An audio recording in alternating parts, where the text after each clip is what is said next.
আমি আমার সন্তানের অধিকার আদায়ের জন্য কোর্ট পর্যন্ত যাইতে রাজি আছি। গরিব ঘর রাজপুত ধারাবাহিকে আসছে মহা ধামাকা পর্ব। এমন একটি পর্ব দেখতে পাবে কেউ কখনো ভাবেনি। এমন একটি পর্ব নিয়ে হাজির হয়েছে এই গল্পের পরিচালক। এবার বৃষ্টির সামনে নিজ সন্তানকে তুলে দিল মেঘলা। এমন একটি পর্ব দেখতে পাবে এই নাটকের দর্শকরা। চলুন তাহলে সেই পর্বটি সম্পর্কে আমরা জেনে নেই। গরিব ঘর রাজপুত নাটকটি যতই দিন যাচ্ছে ততই দর্শকদের প্রিয় হয়ে উঠছে। একের পর এক ধামাকাদার পর্ব উপহার দিচ্ছে এই গল্পের পরিচালক। আরো মহা ধামাকা হতে যাচ্ছে। ইতিমধ্যে আমরা দেখতে পেয়েছি মেঘলা উকিলের কাছে এসেছে। তখনই উকিল মেঘলাকে বলে, প্রমাণ না হলে আমি কিছুই করতে পারবো না, আপনাকে প্রমাণ জোগাড় করতে হবে। আপনার কাছে প্রমাণ থাকলেই আমি কেসটি নিয়ে এগোতে পারবো। এটা আমি প্রমাণ করে দিতে পারবো আপনার গর্ভে অনেকের সন্তান, এই আমার প্রমাণের দরকার। তখনই মেঘলা সিদ্ধান্ত নেয় পুনরায় ডিএনএ টেস্ট করাবে। ডিএনএ টেস্ট করালে আসল সত্যিটা বেরিয়ে আসবে।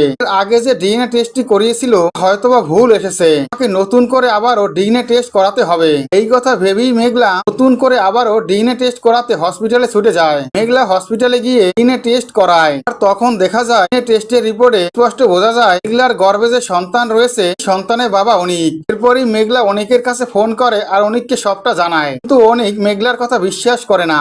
সেই হসপিটালে ছুটে আসে, সেখানে মেঘলাও থাকে। তখনই ডক্টর অনেককে বলে আগে যে রিপোর্টটি এসেছিল রিপোর্টটি ভুল হয়েছিল, এটাই অরিজিনাল রিপোর্ট। রিপোর্টে স্পষ্ট বোঝা যাচ্ছে মেঘলার গর্ভে আপনার সন্তান। আপনাকে এটা বিশ্বাস করতেই হবে। যদি আপনি চান অন্য কোনো জায়গা থেকে আপনি আবারও ডিএনএ টেস্ট করাতে পারেন। একথা শুনে অনেক বিশ্বাস করে মেঘলার গর্ভে তার সন্তান। তখনই অনেক সিদ্ধান্ত নেয় এই সন্তানের দায়িত্ব নিবে সে।